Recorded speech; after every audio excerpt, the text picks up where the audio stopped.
Okay, so we got a video request here. Somebody asked me to speak on Anthony Joshua, what I thought about Andy Ruiz trolling Anthony Joshua. And with that being said, there's not much that I have to say about it. Like, I understand it.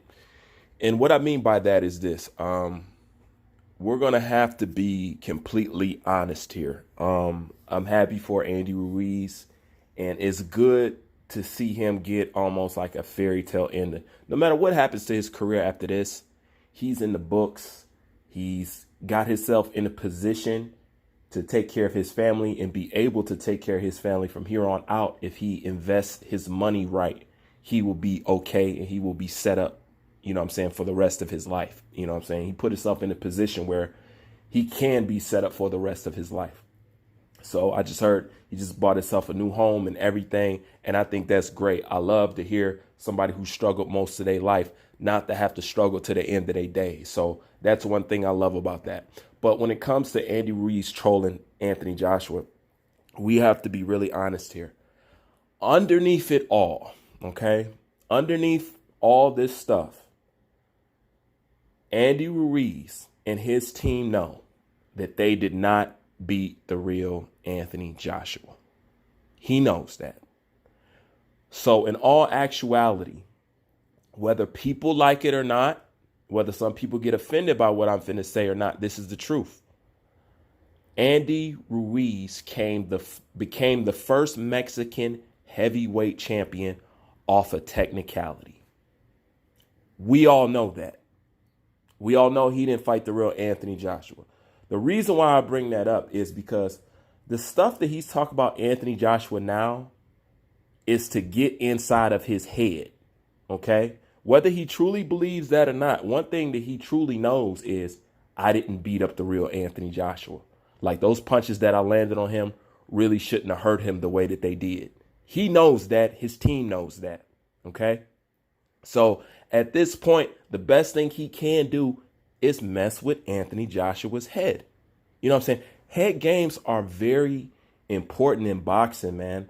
You know what they say, especially if you study in psychology and stuff like that. They tell you, you know, if you repeat a lie long enough, it what becomes the truth. That means, in case you did not know, and in case you think your mental fortitude is so tough, if I can take you and put you in a room and seclude you away for 21 days in a room where you can't see no sky, no sun, no birds or nothing, and every day I had somebody coming in that room telling you the sky was purple, I guarantee you on the 17th day, if not earlier, if you did not get a chance to look outside, you would start to question, even though you know for a fact the sky is blue. If enough people came in there and said, dude, it's purple, and you're not able to see it, you will start to question. That's how the brain works. That's why mind games are important. So at this point, Andy Ruiz needs to implement every strategic tactic that he can, you know, to get at Anthony Joshua, because he knows that the Anthony Joshua that's coming out this time, number one, he knows that Anthony Joshua's legacy can't go out like that. All right. So he knows it's going to be some fire behind it, and he needs to gain as much advantage as possible. Could he believe some of that stuff? Yes. But nobody believes that he beat the real Anthony Joshua. So if Anthony Joshua wellness was together and his team wasn't so just concerned about protecting their own ass, he has to ask, would I have beat Anthony Joshua? He really doesn't know. We really don't know. To be honest with you, we truthfully haven't seen Andy Ruiz versus Anthony Joshua, because that person that showed up in that ring was not Anthony Joshua. So when it comes to this is just, to me, Andy Ruiz implementing whatever he can, because it doesn't even seem like him to be trolling or something like that, especially after how nice and how polite he was with Anthony Joshua and everything. I just don't see him wrecking on him and trying to trash him now if it didn't have a purpose to it. And this could get to Anthony Joshua's head. You know what I'm saying? You can't question yourself after a while, even though you've been doing something for a long time and you have a lot of confidence in it. You know what I'm saying? It's a reason why they have you take certain fights after you take a loss to build up your confidence. You know what I'm saying? Even if you know, well, I just had a bad showing, but still, you still need to do that to boost your morale, you know? So the words that Andy Ruiz is saying to Anthony Joshua are more strategic than I think actually factual. And after everything that Anthony Joshua has been through, as far as the entire Wilder fan base and all those anti-Anthony Joshua content creators, after going through the all-on onslaught that they had put against Anthony Joshua has been through an extreme shaming tactic scenario. They tried everything in the world to drag Anthony Joshua's name through the mud, and don't think that stuff hasn't got to him.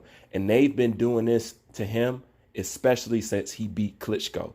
So mind games should not weigh that much on Anthony Joshua anymore, because the job that, the LDBC and all them people did on Anthony Joshua, I can't even lie. They did a number on that boy. You know what I'm saying? Even they know that. You know what I'm saying? That's one thing I got to give them. They did a number on Anthony Joshua. They tried hard as hell to ruin his reputation, to make him feel like shit, make him feel like he hasn't accomplished anything when he was the most accomplished heavyweight. That's how much power somebody's mouth and somebody's platforms can have at a time, whether positive and negative. That this man felt compelled. He still had to prove something, even though he was at the top of the sport. That's kind of dangerous. You know what I'm saying? But I bring that up to say that Anthony Joshua should be seasoned. He should have more callous now. Like anything Andy Ruiz saying, that's nothing or anything worse than what these anti-Anthony Joshua content creators was saying about him. You know what I'm saying? They talked about everything from his mom to the way he looks, to he's gay, to his hair, to, you know what I'm saying? Just anything that you could say about a man, they have said it about him. You know what I'm saying? To the friends that he hang around are suspect and faggoty and, just a whole, but they went any low blow, any high angle that you could take on Anthony Joshua, the entire Wild and Nice, LDBC, and Wildettes, they went there on Anthony Joshua. So mind games at this point should actually mean shit to Anthony Joshua. And, at the end of the game, he wins in life, because even though money is not everything, it takes up a majority of what you need to do to find success and to be able to take care of your family, because you can only truly take care of your family with finances. You can only protect them with your body so much. Everything else take finances. Put a roof over their head, finances. Put them in a good school, finances. They get sick, they need doctors, finances. And Anthony Joshua has over succeeded in that area. So ultimately the end game, he wins. Even if he retires right now, he wins, because if he retires, the entire heavyweight division takes a pay cut, and the entirety of boxing. That's how important it is to have a star in the sport of boxing. I've said this in other videos, and I've said it, and I'll keep saying it again. The more stars you have in boxing, the more popular the sport is. That's why these fighters should not duck these career-defining fights, even if it's outside of undisputed, even if it's outside of the game plan that you had. You owe it to yourself and to the sport to fight the fights that make the mega bucks and bring attractions. Because in the end, in the result, that only means more money for boxers in general. Not to get off subject, but it was still on the same plane. But as far as Andy Ruiz trolling Anthony Joshua, I expect him to do it.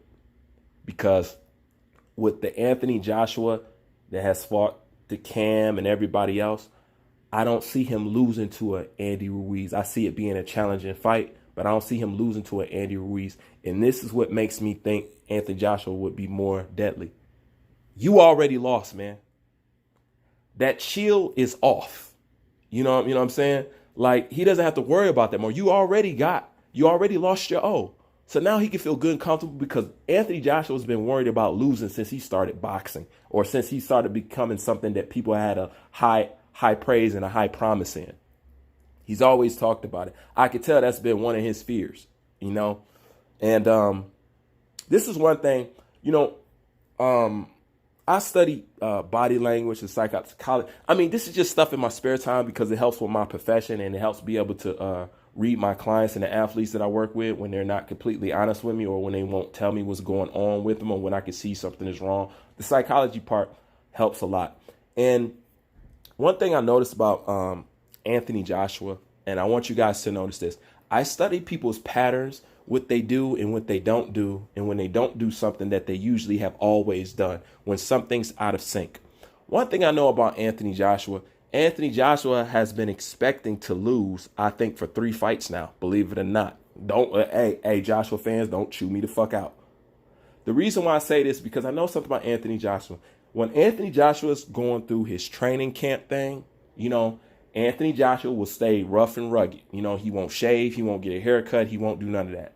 And then right before, you know, the week before the fight comes up, he'll go get his hair cut, stuff like that, come in the ring, you know what I'm saying, looking nice and put together. The first time I noticed he didn't do that, and this might seem small to some people, but these little things matter, okay?